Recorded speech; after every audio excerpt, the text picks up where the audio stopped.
علمی point number 1، بھائیو اس بات پر اجماع ہے کہ ہر صاحب نصاب عاقل اور بالغ مسلمان پر اس کا جو بچت والا مال ہے جس پر سال گزر جائے، قمری سال، لیونر ایئر، تو سال میں ایک دفعہ زکوٰۃ دینا اس پر فرض ہے۔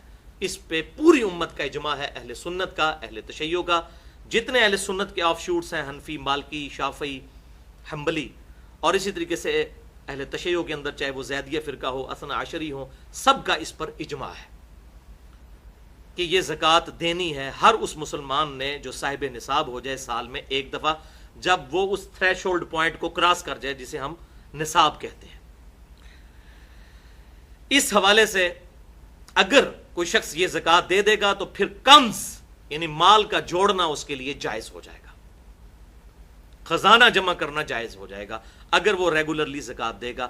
ادروائز آپ نے پچھلی دفعہ سورۃ التوبہ کی آیت نمبر 33 اور 34 اور 35 کے کانٹیکسٹ میں سن لیا کہ یہ مال جو ہے سونا اور چاندی یہ گرم کر کے ان لوگوں کے ماتھوں پر داغے جائیں گے اور ان کے پہلوؤں پر، ان کے پیٹھوں کے اوپر جو لوگ زکوٰۃ نہیں ادا کرتے۔ پچھلی دفعہ میں نے ڈیٹیل سے 73 منٹس اسی بھی تو گفتگو کی تھی۔ اس حوالے سے ایک موقوفاً صحیح حدیث بھی موجود ہے، جامعہ ترمذی میں انٹرنیشنل نمبر کے مطابق 632 نمبر، سیدنا ابن عمر رضی اللہ تعالی عنہما کہتے ہیں کہ جو مال کسی کو حاصل ہوا اور اس کے پاس 1 سال تک پڑا رہا تو اس پر زکوٰۃ دینا فرض ہے۔ امام ترمذی رحمۃ اللہ علیہ نے پھر اس کے ساتھ اہل علم کے کامنٹس بھی نقل کیے ہیں اس حوالے سے کہ اگر سال گزر گیا، سال گزرنے سے جسٹ تھوڑی دیر پہلے اگر اس صاحب نصاب کے مال میں کوئی اور مال ایڈ ہو گیا تو کیا صرف سال گزرنے والے مال پر زکوٰۃ دے گا یا پورے مال پر دے گا؟ تو انہوں نے کہا کہ اکثر اہل علم کا اس پر اتفاق ہے کہ پورے ہی مال پر وہ زکوٰۃ دے گا، کیونکہ صاحب نصاب وہ پہلے ہی ہو چکا تھا۔ اگر وہ 12 مہینے چاند کے اعتبار سے، قمری اعتبار سے پورا ہونے سے پہلے اگر 10ویں مہینے اسے اور رقم مل گئی تو اس کے اندر ایڈ ہو گئی تو پوری کی وہ زکوٰۃ نکالے گا۔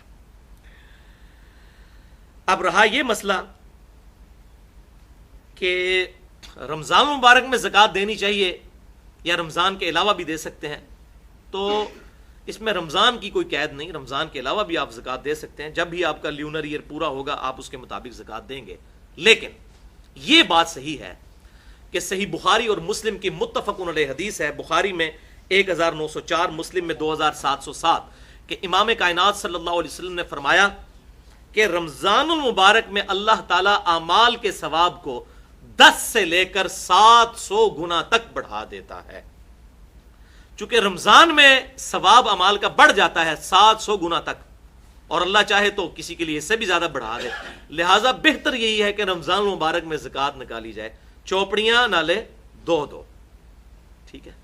جیسا کہ عمرے کے بارے میں صحیح بخاری اور مسلم میں حدیث موجود ہے متفق علیہ کہ آپ صلی اللہ علیہ وسلم نے فرمایا جس نے رمضان مبارک میں عمرہ کیا گویا اس نے حج کیا، اور مسلم کے ایک طرق میں آتا ہے اور ابو داؤد کے ایک طرق میں کہ گویا اس نے میرے ساتھ حج کیا جس نے رمضان مبارک کا عمرہ کیا۔ تو اسی طریقے سے پریفریبل یہی ہے، اور ویسے بھی حساب رکھنا آسان ہو جائے گا قمری سالوں کا، کیونکہ ہم تو جو ہے وہ شمسی سالوں کے اعتبار سے چل رہے ہوتے ہیں، تو لیونر ایئر کے مطابق ہم نہیں چل رہے ہوتے، ہم سولر ایئر کے مطابق چلتے ہیں۔ تو اگر یہ لیونر ایئر کا حساب رکھنا ہے تو رمضان میں ثواب بھی زیادہ اور حساب رکھنا بھی آسان ہو جائے گا انشاءاللہ تعالی۔ اچھا بھائیو، اس بات پر بھی اجماع ہے کہ کوئی شخص اپنی زکوٰۃ پیشگی بھی نکال سکتا ہے، یعنی اگلے سال کی پہلے ہی نکال لے، اپنے پاس حساب کتاب نوٹ کر لے۔ اسی طریقے سے وہ ڈیلے کر کے بھی نکال سکتا ہے، اور اسی طریقے سے پر منتھ ڈیوائڈ کر کے بھی نکال سکتا ہے۔ اگر سال بعد اس کی سپوز 40,000 بن رہی ہے تو 12 مہینوں پر ڈیوائڈ کر کے ایک تنخواہ دار آدمی تھوڑے تھوڑے پیسے نکال کے اپنی زکوٰۃ دیتا رہتا ہے، تو یہ بھی جائز ہے، اس پر اجماع موجود ہے۔ اور امام ترمذی رحمۃ اللہ علیہ ایک حدیث بھی لے کر آئے انٹرنیشنل نمبر کے مطابق 679 نمبر، اور ابو داؤد میں 1624، اور امام ترمذی نے اس کے ساتھ اہل علم کے کامنٹس بھی نقل کیے ہیں کہ زکوٰۃ پیشگی بھی عطا کی جا سکتی ہے، اس میں اللہ تعالیٰ نے آسانی دی ہے۔ علمی پوائنٹ نمبر 2، اجماع کی روشنی میں اور صحیح الاسناد احادیث کی روشنی میں کن کن چیزوں پر زکوٰۃ واجب ہے، ان کا نصاب کیا ہے اور کتنی زکوٰۃ نکالنی ہے، یہ تینوں چیزیں، یہ انشاءاللہ اب ہم اس علمی پوائنٹ نمبر 2 میں سننے کی سعادت حاصل کریں گے۔ اس میں احادیث کے حوالے دے دیتا ہوں جلدی سے. صحیح بخاری میں انٹرنیشنل نمبر کے مطابق 1454 نمبر حدیث.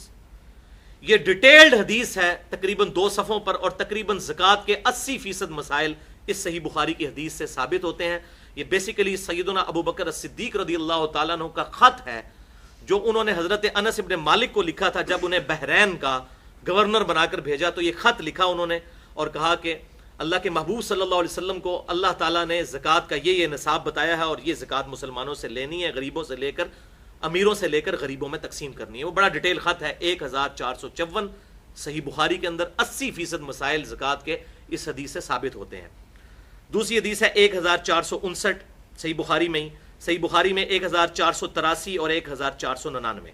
اسی طریقے سے صحیح مسلم میں 2263, 2265, 2268, اور اس کے علاوہ بھی جامعہ ترمذی میں, سنن ابی داؤد میں, سنن نسائی, سنن ابن ماجہ, الموطا امام مالک, مسند امام احمد, اور بھی احادیث کی کتابوں میں ڈیٹیل کے ساتھ الحمدللہ زکوٰۃ کے احکام و مسائل موجود ہیں.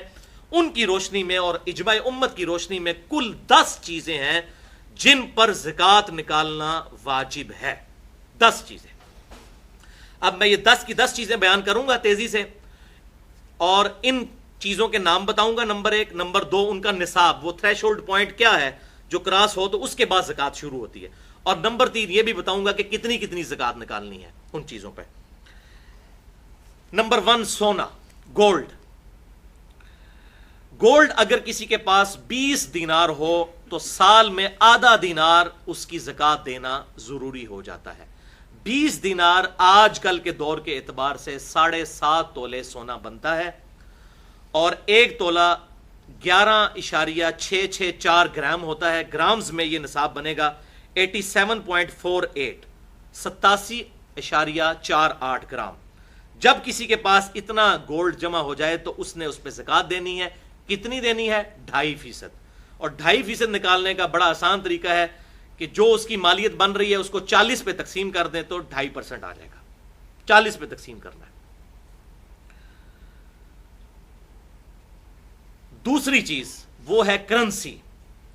روپے کی شکل میں, ڈالر کی شکل میں, پاؤنڈ کی شکل میں, ریال کی شکل میں, کسی بھی شکل میں کرنسی. کرنسی چونکہ سونے کا ایکویلنٹ ہے, انشاءاللہ یہ اگلے پوائنٹ میں ڈیٹیل سے اس پہ بحث بھی کروں گا. یہ وہ چیز ہے جو مولوی چھپاتے ہیں اور چاندی کا نصاب لوگوں کو بتاتے ہیں تاکہ اپنی تجوریاں بھریں. حالانکہ چاندی کے نصاب سے تو ایک صحت مند جو ہے وہ بکرا بھی نہیں خریدا جاتا, جبکہ بکرے کا نصاب جو ہے بکریوں کا وہ 40 بکریوں سے شروع ہوتا ہے. وہاں 40 بکریوں سے زکوٰۃ شروع ہوتی ہے, اور یہ لوگ 38,000 روپیہ جو چاندی کا نصاب بن رہا ہے اس کے اوپر زکوٰۃ بتا دیتے ہیں. وہ انشاءاللہ اگلی دفعہ اس میں اگلے پوائنٹ میں بتاتا ہوں. تو کرنسی جو ہے یہ بھی سونے کے ایکویلنٹ ہے, لہٰذا وہی نصاب ہوگا 7.5 تولے سونا یا 87.48 گرام, اور اس پہ بھی 40واں حصہ یعنی 2.5% ادا کرنا ہوگا. تیسری چیز ہے چاندی. اگر کسی کے پاس ہو, جیسے کہ ابھی یہ آرٹیفیشل جیولری کا بھی رواج ہے اور چاندی کا بھی لوگ کام کرتے ہیں, تو چاندی کا نصاب ہے 200 درہم پر 5 درہم. چاندی کا نصاب 200 درہم پر 5 درہم ہے. تو یہ آج کل کے 200 درہم اگر چاندی کے وہ کیلکولیٹ کیے جائیں تو یہ 52.5 تولے چاندی بنتی ہے. اور اگر گرامز میں اسے 11.664 والا فارمولہ لگا کر کیلکولیٹ کیا جائے تو 612.36 گرام یہ بنتا ہے چاندی کا نصاب. اس پہ بھی 40واں حصہ دینا ہوگا. 40 پہ تقسیم کریں گے یا 2.5% نکال لیں. چوتھی چیز ہے مال تجارت. مال تجارت سے مراد ہے کہ اگر کوئی شخص کسی کی دکان ہے, اس میں اس نے کپڑا رکھا ہوا ہے, یا میڈیکل سٹور ہے, اس میں اس نے ادویات رکھی ہوئی ہیں جو اس کے پاس رہتی ہیں, جو اس نے کاروبار کے اندر اپنا سارا مال لگایا ہوا ہے, اور وہ سٹور کی انوینٹری کی فارم میں موجود ہے. اسی طریقے سے کمرشل پلاٹس ہیں کسی کے پاس, بیچنے کی غرض سے وہ پلاٹس خریدتا ہے. ویسے اگر پلاٹ ہے کسی کے پاس, جب تک اس پہ زرعی زمین کے اوپر کاشتکاری نہ کی جائے تو اس پہ زکوٰۃ نہیں بنتی, وہ تو کاشتکاری کے اوپر زکوٰۃ ہوتی ہے اگر کی جائے, ورنہ کوئی نہیں. لیکن کمرشل پلاٹس بیچنے کی نیت سے جو لیے جاتے ہیں, چاہے پراپرٹی ڈیلر لے یا عام آدمی اپنی سیونگ کو یہ کر لے, چلاک بننے کی کوشش کرے کہ وہ سونے کی بجائے پلاٹ خرید لے اور کہ جی میرے پاس سونا تو نہیں, زکوٰۃ نہیں لگے گی, تو بھائی عقل آپ کی بھی نہیں کام کرتی کہ سیونگ کے اوپر زکوٰۃ ہے. اللہ تعالیٰ کو تو دھوکہ نہیں آپ دے سکتے, اپنے آپ کو دے سکتے ہیں. تو کمرشل پلاٹس جو انسان نے خریدے ہوئے ہیں سیونگ کے طور پہ, ان کی بھی کیلکولیشن پر سونے کا نصاب لگے گا. اور اسی طریقے سے دکان کے اندر جو مال ڈالا ہوا ہے اس پہ بھی 40واں حصہ زکوٰۃ دی جائے گی. 5ویں نمبر پہ ہے زمین کی پیداوار. چاہے وہ غلے کی فارم میں ہو، کھجور کی پھل کی فارم میں، تو اس پہ بھی زکوٰۃ ہے. اور اس کے لیے جو تھریش ہولڈ پوائنٹ ہے، نصاب ہے، وہ ہے 5 وسق. ایک وسق جو ہے وہ 60 سا کے برابر ہوتا ہے، اور ایک سا جو ہے وہ 4 مد کے برابر ہوتا ہے، اور ایک مد 600 گرام بنتے ہیں ہمارے زمانے کے.